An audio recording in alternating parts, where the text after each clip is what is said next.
ఇన్ని రోజులు ఒగలెక్క ఇక రేపటి కాంచి ఒగలెక్క పార్టీ లేవు ఆఫీసులు లేవు ఫేస్ టు ఫేస్ ఆర్ పర్ జోష్ సై అంటే సై చూసుకుందామంటే చూసుకుందాం మాటకు మాట క్వశ్చన్కు క్వశ్చన్ తగ్గుడుండని తగ్గ ఫర్ కొట్లాటకు అంతా తయారైంది మైకులు సరియేసి పెట్టిండ్రు బెంచీలు తుడిచిపెట్టిండ్రు ముంగట బందోబస్తు ఉంటది జబర్దస్తు నీ ఊరిచ్చుడు పాడుగాను అసలు ముచ్చటేందో చెప్పు అంటురులే చూడుర్రి మరి రేపటికాంచే అసెంబ్లీ షురు చలికాలం మీటింగులు గాని ఉడుకుడికే అయ్యేటట్టున్నాయి నీళ్లు ప్రాజెక్టులే మెయిన్ ముచ్చట్లు కృష్ణా గోదావరిలో మనకు రావాల్సిన నీళ్ళేంది ప్రాజెక్టులేంది ఎప్పుడేమైంది అనేది చర్చలు చేస్తారట ఆల్రెడీ ఎవల పార్టీ ఆఫీసుల నుండి సవాళ్ళ మీద సవాళ్లు చేసుకుంటున్నాయి వాళ్ళ అసెంబ్లీలో అందరు కలవబోతున్నారు మీ గవర్నమెంట్ ఉండగానే అన్యాయం జరిగిందని నీళ్లు లేలే మీరే ఆగం చేస్తురని వాళ్ళు పాలమూరు రంగారెడ్డి ప్రాజెక్టులు ఎవరు ఫెయిల్ అయింది డిఆర్ఎస్ ఎందుకు వెనకకొచ్చిందో చర్చలు చేస్తారు కాబట్టి తగ్గ ఫర్ ఉంటది ఎవల మాటలు నెగ్గించుకుంటానికి లీడర్లంతా ప్రిపేర్ అయినరో మల్కా ఇంతకు అసెంబ్లీకి కేసీఆర్ సార్ వస్తాడా రాడా అనే చర్చ నడుస్తుంది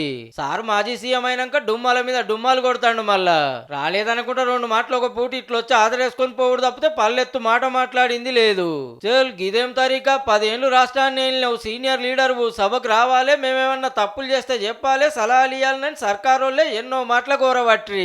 నువ్వు అసెంబ్లీకి రా అంటున్నాడు గీడికి వస్తేనే తట్టుకోలేకపోయినావు నువ్వు అసెంబ్లీకి వస్తే గుండాకి సస్తావు ఫామ్ హౌస్ లో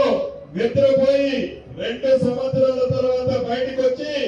పోరంబోకులు మాట్లాడుతున్న ప్రభుత్వాలు అసెంబ్లీ పెడితే అసెంబ్లీకి రాకుండా దొంగతాడు మాటలు మాట్లాడే ప్రభుత్వాలు అనేక కార్యకర్తలకు వస్తున్నారు తప్పకుండా అసెంబ్లీకి రావాలి